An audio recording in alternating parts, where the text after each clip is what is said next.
Oi, você que acompanha o Pode Não Pode sabe que toda terça-feira eu falo um pouquinho sobre revistas em quadrinhos, né? Não é só um canal de videogame, a gente também fala de action figure, revista em quadrinho, etc. Muito bem, vocês viram o nosso último vídeo de quadrinhos que eu falei sobre Lanterna Verde e Surfista Prateado. Essa revista, ela desencadeou uma saga, se é que a gente pode falar assim, uma saga curta dividida em 4 partes. Marvel vs DC, DC vs Marvel, o conflito do século. Vamos falar sobre esse grande carnaval agora. Sobe a vinheta, produção.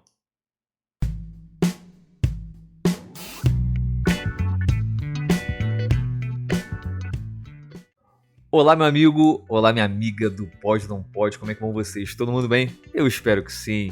Pessoal, então, sem mais delongas, vamos falar sobre essa brincadeira que vocês estão vendo já na tela, o número da primeira edição, o conflito do século DC vs Marvel, tá? Para começo de conversa, cara, a questão envolvendo esse título era tão forte que ele mudava, tá? Na edição número 1 é DC vs Marvel, na edição número 2 e na edição número 3 é Marvel vs DC, e aí na edição 4 volta a ser DC vs Marvel. Bizarro, né? A gente tem 2 editoras gigantescas aqui nas nossas mãos e, infelizmente, esse conflito ele é baseado pura e simplesmente no interesse de alavancar vendas em quadrinhos. Para quem não sabe ou para quem não lembra, na década de 90 a gente teve diversas transformações radicais nos editoriais dos quadrinhos. Personagens que estavam vendendo pouco, alguns até com histórias boas, passaram por transformação. O Super-Homem, Superman hoje em dia, né, morreu e foi ressuscitado. O Batman teve a coluna rompida, né, e voltou. O Homem-Aranha teve um clone e descobriu que ele era um clone e ele teve que se distanciar e depois voltou.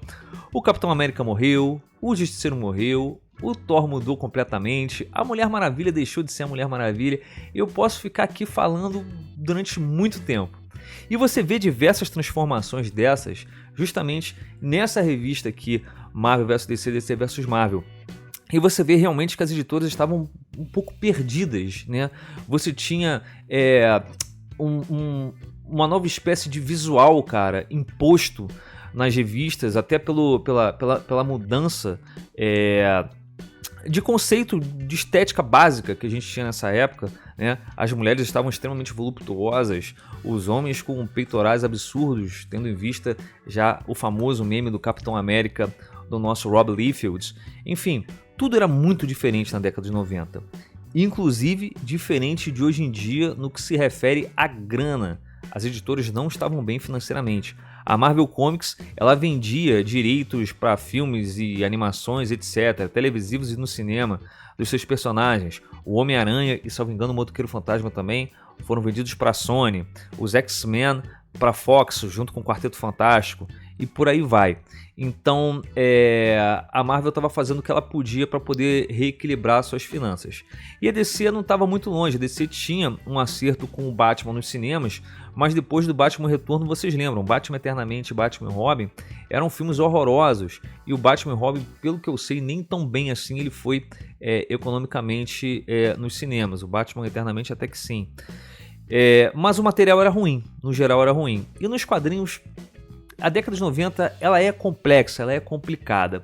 E você vê muito isso aqui em DC vs Marvel, porque você vê um argumento extremamente frágil e ainda assim com pessoas boas envolvidas. Quem está no argumento de Marvel vs DC é o Ron Marz e o Peter David, cara.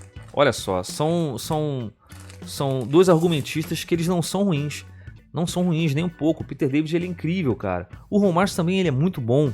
Mas não dá pra você entender como é que um argumento tão fraco foi parar numa revista tão importante. E ela tem o objetivo, ela tinha o objetivo de mostrar qual seria a editora favorita do público. E para isso, o que eles fizeram? Eles fizeram uma espécie de votação.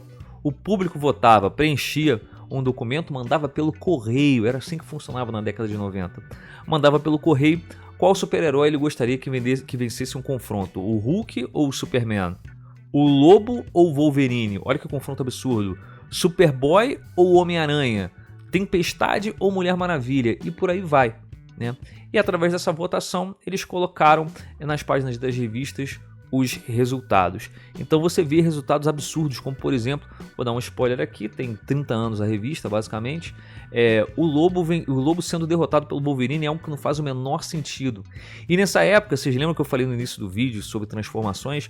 Nessa época, o Wolverine nem o esqueleto de adamantium ele tinha. Era osso, né? Ele ainda tinha o fator de cura mutante dele. O Wolverine, para quem não sabe, o poder mutante dele é o fator de cura, né? E ele tem características de um animal, como o faro aguçado, por exemplo, tá? Então o adamantium ele foi inserido no Wolverine. Então você vê o Wolverine vencendo o Lobo é algo que não faz o menor sentido, E as editoras elas colocaram esses confrontos de uma maneira muito rápida, tá?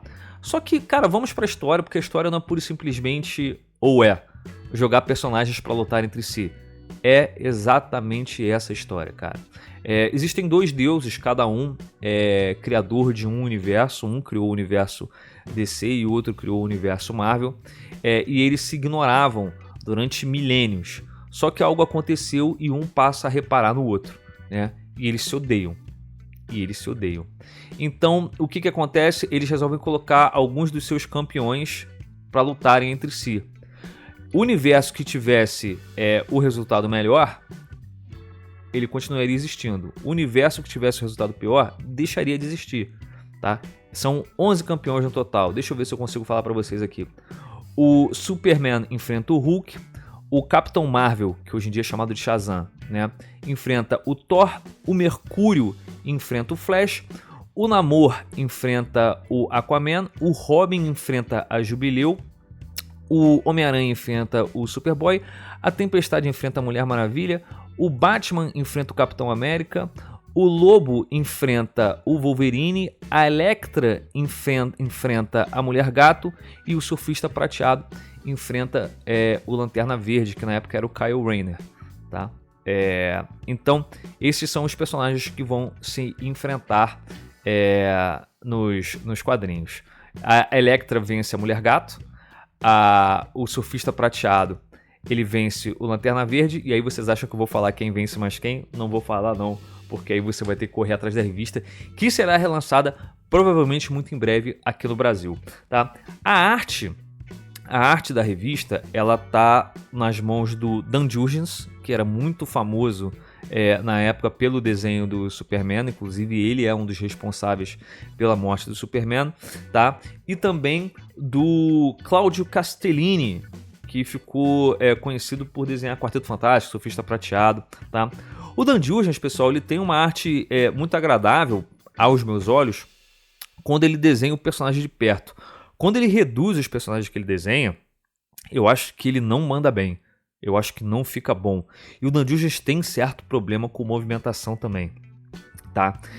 Já o Castellini, eu pura e simplesmente não aprecio a arte dele, tá? Ele tem méritos sim, mas é uma arte que eu não gosto. Ela é grosseira muitas vezes, então me incomoda um pouquinho, tá? Mas na revista as duas acabam compondo bem aquilo que quer ser apresentado, beleza? São histórias, conforme eu falei, divididas em 4 partes. E existe um determinado momento, isso que eu vou falar agora é um spoiler, não tem como não falar. Existe algum momento dessa história que os personagens das editoras eles acabam se unindo.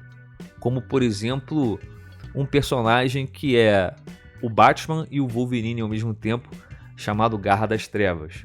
Uma personagem que é a Tempestade e a Mulher Maravilha ao mesmo tempo, chamada Amazona. Um personagem que é o Capitão América e o Superman ao mesmo tempo, chamado Super Soldado.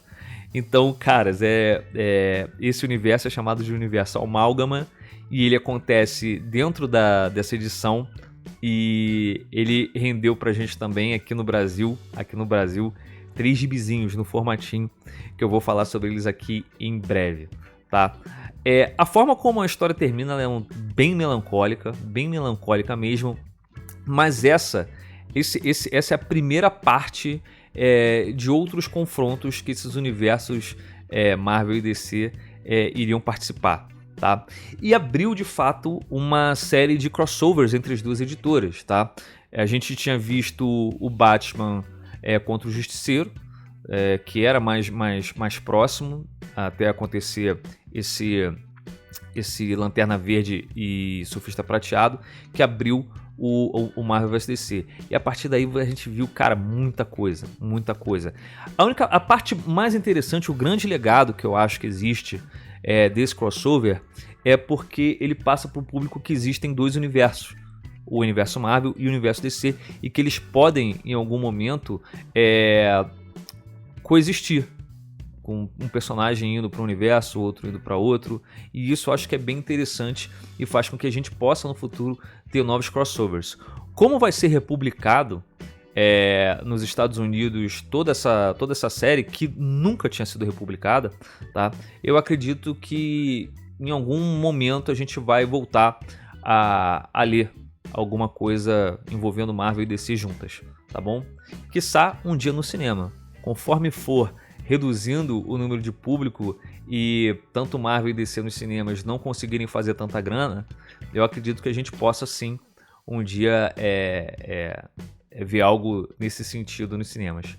Beleza? Então é isso, pessoal. Não tenho mais muito o que falar porque a história infelizmente é super rasa, mas é interessante você ver sim algumas coisas, como por exemplo você vê o Darkseid enfrentando o Thanos, porque tem vários momentos muito curtos e muito rasos, né? Como o Aço voando junto com o Homem de Ferro, tá? O Topeira com os soldados dele invadindo a Batcaverna, olha só que interessante, né? E o Hulk e o Superman defendendo a Batcaverna, olha só que maneiro, né? Mas, conforme eu falei, é tudo muito raso. E todas essas revistas que elas têm, deixa eu ver quantas páginas aqui na minha cola, todas essas revistas de 44 páginas, você pegar 4 revistas de 44 páginas, é muito pouco para contar algo tão grandioso, assim, ao meu ver, pelo menos. Beleza? Então é isso, deixa os comentários de vocês aí, eu quero saber o que vocês pensam a respeito, quero saber se vocês leram isso na época, tá? Não esquece o like, que é importante pra caramba pra gente manter o nosso canal, e pra gente manter o nosso canal, não só do like a gente precisa também que você se torne um membro, um patrocinador. Você pode ajudar o Pod Não Pod a partir de R$ 7,99 por mês, tá embaixo aí da tela, você vê uma plaquinha escrito Seja Membro, e aí você clica nela, e decide ou não se você pode ajudar o Pod Não Pod dessa forma. Se você não puder, compartilhe o vídeo, que ajuda pra caramba. Valeu, a gente se vê no próximo vídeo. Vamos falar de amálgama, hein? Valeu!